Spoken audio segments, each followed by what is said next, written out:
우리 사도행전 말씀입니다. 27장 27절의 말씀을 다 같이 한 목소리로 읽겠습니다.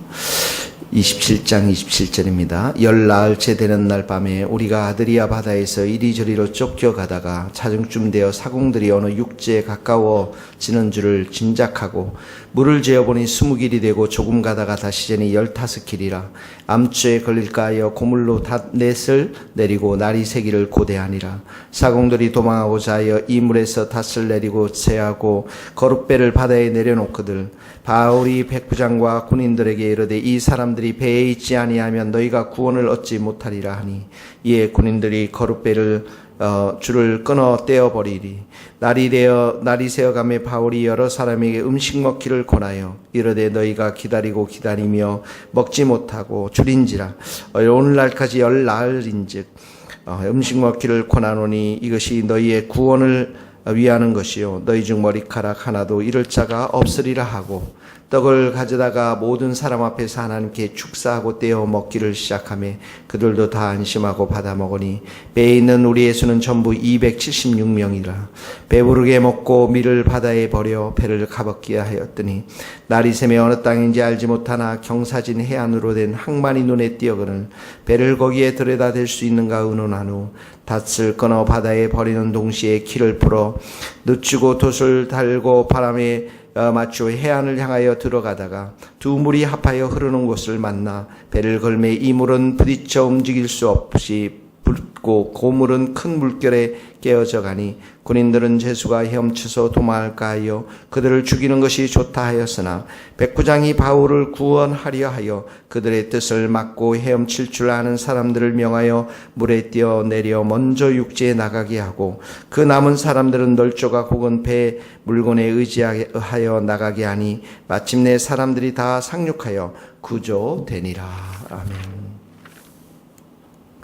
계속해서 14일째 이제 이 바다 위에서 표류하고 있는 장면을 오늘도 묘사하고 있습니다. 오늘 첫 번째 우리가 적용하고 묵상해야 될 말씀은 이기심과 비성도들, 불신자들은 이기심으로 살고요.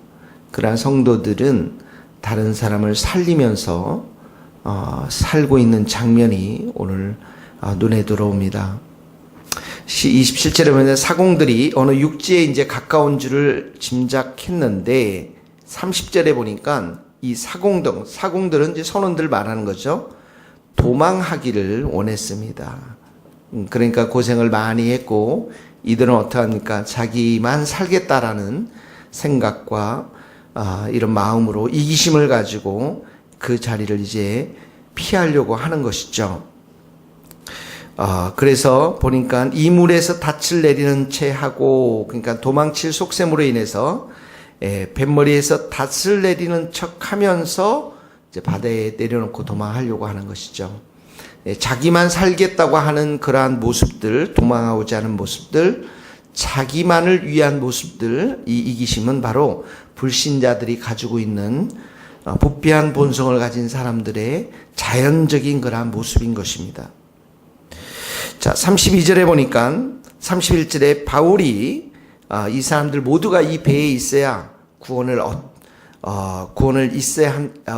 얻게 된다라고 하니까 32절이니까 아예 군인들이 거룻배에 묶여 있던 밧줄입니다. 이 거룻배를 떼어버린 것이죠. 그러니까 어떡합니까? 이 군인들이 이 사공들이 도망하지 못하도록 그 조그마한 배들을 다 떼어버린 것입니다. 군인들은 어떻게 보면 굉장히 그 자기의 임무에 충실하게 살아가는 것들을 보게 되지만 그러나 그들도 보면은 이 군인들 속에서도 보면 생명을 소중히 여기고 사랑하는 마음들이 그렇게 많이 있는 것처럼 보이지는 않습니다. 42절에 보니까 이 군인들이 죄수가 헤엄쳐서 도망할까요? 그들을 죽이는 것이 좋다 이렇게 표현이 나옵니다. 그러니까 이제 이 군인들은 이 무채 다 다르면 아마 죄수들은 도망갈 것이다라고 하는 그래서 도망가지 못하도록 군인들이 어떻게 합니까? 다 도망갔다고 그러면 이 사람들 목숨도 위태하게 되겠죠. 그러니까 아예 도망갔다라는 소리를 듣기 전에 이 죄수들을 다 죽여야 되겠다라고 하는 자기들만을 살고자 하는 그런 마음도 가득 차 있는 것들을 보게 되어집니다. 이것이 바로 세상의 사람들이 살아가는 삶의 모습인 것이죠. 자기만을 위한 삶, 이기적인 삶들, 군인이나 선원들이나 모두가 다 그렇게 가지만 33절에 보면 바울은 여러 사람에게 음식을 먹기를 권합니다. 먹지 못하고 줄인 때가 14일이나 지났습니다. 그러니까 얼마나 이들이 힘들었겠습니까? 그래서 34절에 보니까 음식 먹기를 권했다 이렇게 기록하고 있습니다. 이것이 바로 성도들의 모습인 것이죠. 음식 먹기를 권하는 것. 35절에 떡을 가져다가 하나님께 감사드리고 떼어 먹기를 시작하고 36절에도 안심하고 먹으니 276명인데 276명이 38절이니까 배부르게 먹고, 이것이 바로 성도들의 모습인 것입니다. 굶주리고 힘들고 어려운 사람이 얼마나 많습니까? 지금 세상 속에서는 많은 영혼들이 힘들게 살아가고 있습니다. 그럼에도 불구하고 다 이기심을 가지고 살아갈 수밖에 없는 이 세상 속에서 성도들은 그들을 먹이고 섬기고 위하고 축복하는 그러한 사람들인 것이죠. 왜 그렇습니까? 34절에 보니까 이것이 너희의 구원을 위하는 것이고 너희 중 머리카락 하나도 잃을 자가 없으나 너희 중에 머리카락 하나도 잃을 자가 없다. 무슨 말입니까? 이미 하나님께서 이들을 다 구원하시기로 바울에게 말씀해 주셨잖아요. 그러니까 세상을 살아갈 때 우리는 무엇이 있습니까? 천국이 있잖아요. 하나님이 있잖아요. 하나님이 계시잖아요. 그들보다도 주님을 알지 못하는 자들보다도 훨씬 우리들에게는 구원의 축복이 있지 않습니까? 이런 믿음과 삶을 살아가는 사람들은 이런 배고프고 어려운 상황 속에서도 다른 사람들을 먹이는데 먼저 마음을 갖게 된다라는 것이죠. 44절에 보면 마침내 사람들이 다 상륙하여 구조되니라 이렇게 나옵니다. 이 사람들이 다 구원을 받았습니다. 상륙해서 구조됐다. 구원을 받았습니다. 구출이 되었습니다. 누구 때문에 그렇게 됐습니까? 바울 때문에 그렇게 된 거예요. 하나님께서 이 바울 한 사람을 통해서 사람들을 276명이나 되는 사람들을 먹이고 또 276명이나 되는 사람들을 구조하는 장면이 여기에 나와 있습니다. 그러니까 바울은 이 사실을 알았어요. 하나님이 구원시켜 주셨고 하나님이 이 모든 것 가운데서 우리를 지켜주신다는 사실, 이 믿음 위에서 지금 어떻게 합니까? 다른 사람들은 자기가 살 것만을 생각하고 어떤 사람은 지쳐서 힘든 그런 상황 속에서 바울은 이들을 먹이고 위로하고 섬기는 자로 서 있다라는 것이, 이것이 바로 세상 속에서 성도들의 모습인 것입니다. 나만 잘 먹고 잘 살겠다고, 나만 살아면 되겠다고 하는 그런 생각으로 살아가는 사람들은 바로 불신자의 삶인 것이고요. 그러므로 오늘도 우리가 이 말씀을 통해서 적용해야 될 말씀이 무엇일까요? 내 주위에 이렇게 떡이 필요한 사람들은 누구일까요? 지금 지치고 힘들고 어려운 사람들은 누구일까요? 그 사람들에게 오늘 여러분 우리의 삶을 좀 떡을 가져다가 먹이고 배부르게 하며 또 나의 삶을 통해서 축복을 받아야 될 사람들은 누구일까요? 우리는 천국의 축복을 가진 자, 구원의 축복을 가진 자, 하나님을 모시고 사는 자들인데 나를 통해서 이런 구원의 축복이 흘러가야 될 사람들은 누구인가요? 우리가 오늘 생각하면서 그 사람들에게 전화 한 통이라도, 그 사람들에게 사랑의 말이라도, 그 사람들에게 예수의 사랑을 전할 수 있는 우리 모두가 될 수 있기를 예수님의 이름으로 축복합니다. 자, 두 번째는 42절, 43절 말씀인데요. 하나님께서 사람들의 마음을 움직인다라는 것입니다. 하나님께서 사람들의 마음을 움직인다. 42절에 보면 군인들은 죄수가 헤엄쳐서 도망할까 하여 그들을 죽이는 것이 좋다고 했습니다. 죽여야 한다라고 생각했습니다. 그런데 이 상황 속에서 죽이면 어떡합니까? 바울도 죽겠죠. 모두가 다 죽겠죠. 그러나 하나님이 보호해 주십니다. 하나님이 약속의 말씀을 지켜주십니다. 누구를 통해서요? 백부장을 통해서. 43절에 보니까 백부장이 바울을 구원하려 하여 그들의 뜻을 막고 헤엄칠 줄 아는 사람들을 명하여 물에 뛰어내려 먼저 육지에 나가게 하고, 백부장이 바울을 구원하기 위해서 죽이고자 하는 이 계획을 좌절시킵니다. 그러니까 백부장에게 이런 바울을 향한 따뜻한 마음, 또 이 계획, 죽이고자 하는 계획을 좌절시키고자 하는 그런 마음을 누가 주셨겠습니까?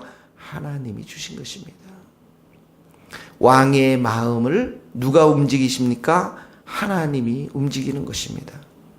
그래서 에스더 왕비를 통해서 유대인들이 모두가 하만이 죽이려고 했던 그 계획으로부터 구원시키고, 그리고 이 이스라엘 백성들을 구원하는 장면이 나오고 있죠. 에스더에 하나님께서 왕의 마음을 움직이시고 왕을 잠을 못 자게 만들고, 그리고 모르드게가 그 자신에게 은혜를 베푼던 것들을 기억나게 하면서 그 에스더의 이야기들이 역전되어지는 것들을 보게 되어집니다.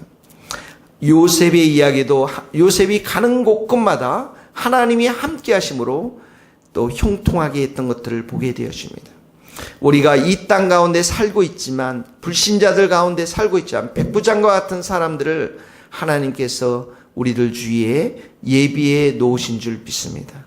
오늘도 여러분들 삶 가운데 하나님의 뜻에 순종하며 살아갈 때에 옆에서 우리를 죽이려고 하고 힘들게 하는 사람들이 많이 있지만은, 그러나 오늘도 백부장과 같은 사람들을 보내주셔서 우리를 구원하게 하시고, 또 주님의 사랑과 은혜를 깨닫게 하시고, 우리의 인생이 하나님의 인도함을 따라 로마로 가는 인생인 것을 오늘도 기억하면서, 오늘도 하나님께 더욱더 의지하고 하나님께서 사람들의 마음을 움직이도록, 필요한 백부장의 마음을 움직이시도록 더욱더 의지하고 기도하는 우리 모든 성도들 될 수 있기를 예수님의 이름으로 축원합니다. 기도하시겠습니다. 하나님 아버지, 세상이 자기만을 위해 살아가는 이 세상이 되어버렸습니다. 이때 우리가 빵을 나누며 굶주린 자들을 섬기며 축복하는 우리들이 될 수 있도록 도와주시고, 우리 안에 있는 이 구원의 축복, 천국의 축복, 예수 그리스도를 소유한 이 축복을 마음껏 나눌 수 있는 우리 모든 성도들이 되게 하여 주옵소서. 하나님 아버지, 이 세상의 임금들과 권력자들과 힘있는 자들, 주위에 많은 사람들의 마음을 움직이는 분은 우리 여호와 하나님이신 줄 믿습니다. 이 죽을 수밖에 없는 상황 속에서도 백부장을 통해서 바울을 건지신 그 하나님의 마음을, 하나님의 능력을, 백부장의 마음을 움직이신 하나님의 그 전능한 능력의 손길을 오늘도 우리가 신뢰하며 의지하며 나아갈 수 있도록 우리에게 하나님을 향한 믿음을 허락하여 주옵소서. 하나님 아버지, 우리에게 필요한 사람들의 마음을 움직여 주시고, 우리가 더욱더 주님을 향해서 의지하며 찬양하며 경배하며 우리에게 불러주신 그 로마를 향한 우리의 미션을 잘 감당할 수 있도록, 사명을 감당할 수 있도록 은혜 베풀어 주옵소서. 감사드리며 예수 그리스도의 이름으로 기도하오며, 지금은 우리 주 예수 그리스도의 은혜와 하나님의 크신 사랑과 성령님의 교통하심이 우리 모든 성도들, 선교사님들, 이 나라 이 민족과 스코틀랜드 땅 위에 이제로부터 영원토록 함께 하시기를 간절히 축원하옵나이다. 아멘.